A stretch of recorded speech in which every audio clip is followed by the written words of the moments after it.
we're done sheathing the pallet shed. I left the lowers for now. I might just tuck it up underneath.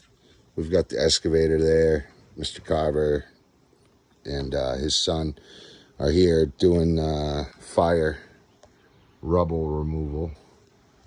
And I don't know, I might have them just scoop it up so I can tuck all that underneath instead of cutting it.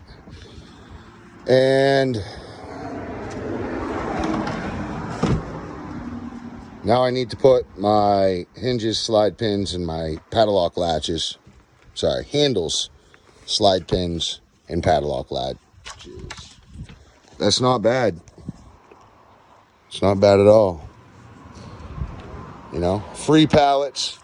I used maybe $50 worth of my product that I already had here. So, looking pretty good.